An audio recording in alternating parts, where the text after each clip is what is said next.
Guys अभी तैयार हुए थे, हमको जाना था बैंक। थोड़ा सा कुछ काम है, हमको पैन कार्ड बनवाना है। अभी मेरा कुछ भी नहीं बना है, पर नहीं जा पाए क्योंकि सब तैयार होके रह गए।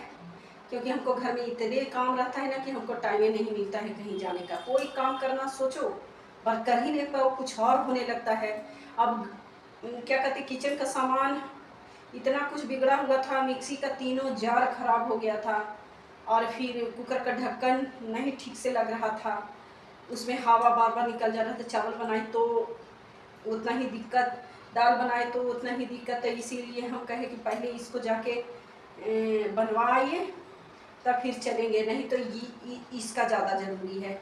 वो तो फिर बाद में भी कभी बन सकता है।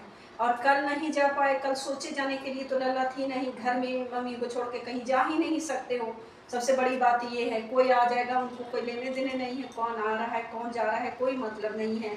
अगर अकेले छोड़ दो तो क्या होगा कुछ समझ में नहीं आता है। इसी वजह से घर में अकेले छोड़ के नहीं जा सकते उनको। तो लल्ला कल स्कूल गई थी, आज लल्ला स्कूल नहीं गई है क्योंकि शायद कुछ है स्कूल में, इसका कोई काम नहीं था इसलिए नहीं गई। तो हम सोचे कि चलो अपना इधर का काम निपटा लेते हैं। क्या इधर का काम निपटाएंगे, कभी हमको टाइम ही नहीं मिलता है। इतना गुस्सा आती है ना कभी कभी, क्या होता है फिर जो किचन का सामान था हम कहीं कम से कम ये ठीक हो जाएगा तो सारी प्रॉब्लम दूर हो जाएगी। उससे ज़्यादा दिक्कत होता है कि थोड़ा सा अगर चटनी पीसना हुआ, मसाला पीसना हुआ। वो दिन मैंगो शेक बनाए थे तो फिर हम दूसरा मिक्सी वो भी खराब पड़ा हुआ है। ऐसे हमारे घर 3 मिक्सी है, मगर तीनों के तीनों मिक्सी सही है, एक मिक्सी खराब है। तो उसी का जार फिर यूज किए। एक सही था बड़ा वाला तो उसी का ठीक किए। मतलब एक बिगड़ता है तो वो पड़ा रह जाता है, दूसरा बिगड़ता है तो वो पड़ा रह जाता है, तीसरा बिगड़ता है तो वो पड़ा रह जाता है। मतलब कि अगर जितने आपके घर में सामान होगा ना उतने आलस बुझाता है। एक बिगड़ता है तो उधर रख दो, फिर दूसरा निकाल लो, और दूसरा बिगड़ता है तो उधर रख दो, तीसरा निकाल लो। इस वजह से कुछ बन ही नहीं पाता है। इसीलिए आज हम 3-4 जार दिए उनको बनवाने के लिए। तो पहले जाएंगे और जाकर बनवा के लाइए। बहुत दिक्कत हो रहा है क्योंकि चटनी नहीं पीस पा रहे हैं, फिर मसाला पीसने में बहुत दिक्कत हो रही है क्योंकि बड़ा वाला में पिसाता नहीं है। बड़ा वाला में जैसे उड़द का दाल हुआ, बीच वाले में उड़द का दाल हुआ, चने का दाल हुआ, यही सब पिसाता है। और बड़े वाले में तो मैंगो शेक, जैसे मिल्क शेक, बनाना शेक, यही सब बनता है। इसलिए उसका कोई काम नहीं है। और छोटा वाला में ज़्यादा काम होता है, मसाला भी पिसाता है, चटनी भी पिसाता है। थोड़ा सा चीज़ थोड़े सा पिसाएगा ना उसमें ठीक होता है।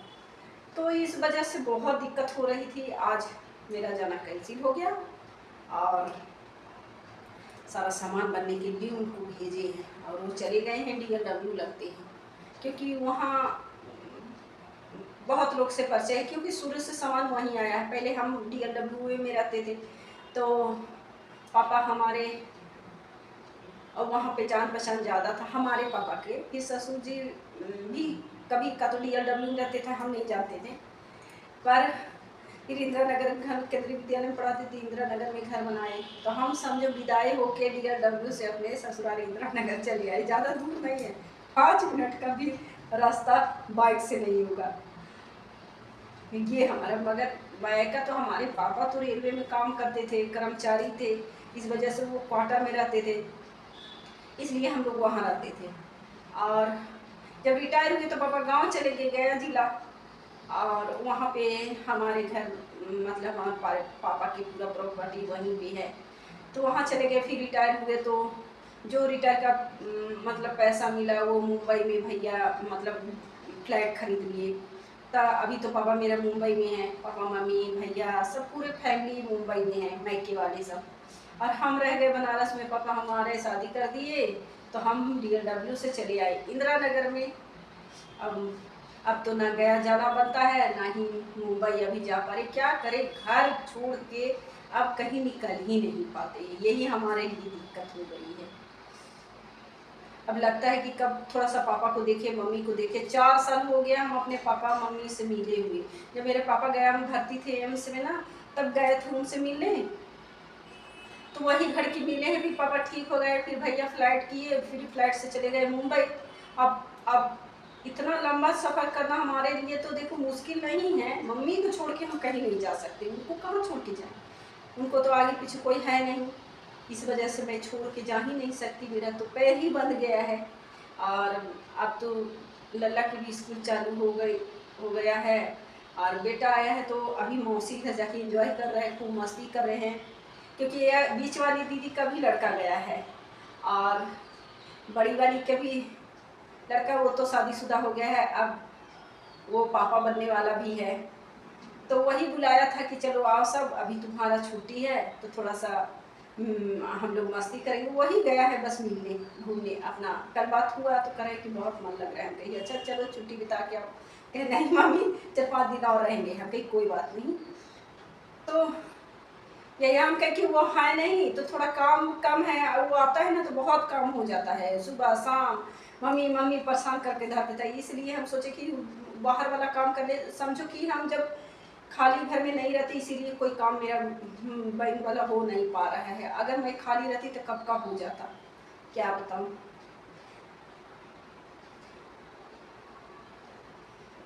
और गर्मी भी पहले से बहुत अच्छा है, मौसम भी बहुत अच्छा है, हवा चल रही है और बादल लगाया। कल तो पानी भी बरसे भगवान शाम को झिबिर झिबिर, अच्छा लगा। मौसम बहुत अच्छा है, पहले से बेहतर। पहले तो गर्मी खूब सताई, मगर अब बहुत अच्छा है। अब थोड़ा सा आदमी को अच्छा लग रहा है, जैसे लग रहा है कि गर्मी नहीं है। नहीं तो बाप रे बाप, उधर इतना गर्मी पड़ा, इतना 45, 46, 47 डिग्री तक पहुंच गया था। बहुत परेशान हुए हम लोग गर्मी में, बहुत झेले। अब आजकल तो मौसम झिबिर झिबिर झिबिर झिबिर पानी बरस रहा है, मौसम बहुत अच्छा है गाइस।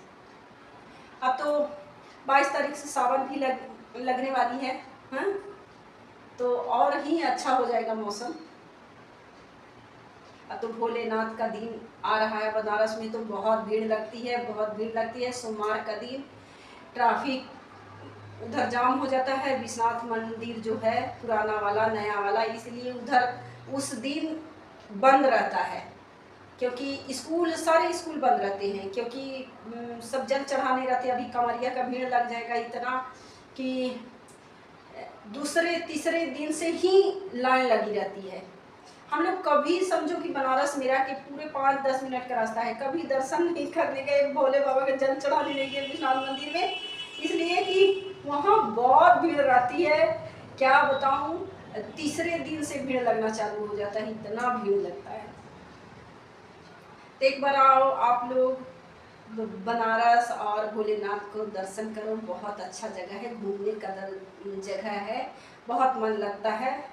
और बाबा विश्वनाथ का तो अपार कृपा है, इसलिए हम कभी सोचते नहीं थे कि कभी हमारा शादी शहर में होगा। और जब पापा आते थे ना यहाँ पे बनारस गांव से, तो हम लोग को लगता था कि हम लोग भी शहर में रहेंगे। कभी कभी आते थे, ज़्यादा नहीं आते थे, हम लोग गाँव में रहते थे, क्योंकि मम्मी वहाँ पूरा जो खेत बाड़ी है पूरा घर गृहस्थी थी मम्मी का, तो वहीं संभालती थी। हम लोग भी वहीं रहते थे, पापा यहाँ रहते थे, तो कभी कभी आते थे।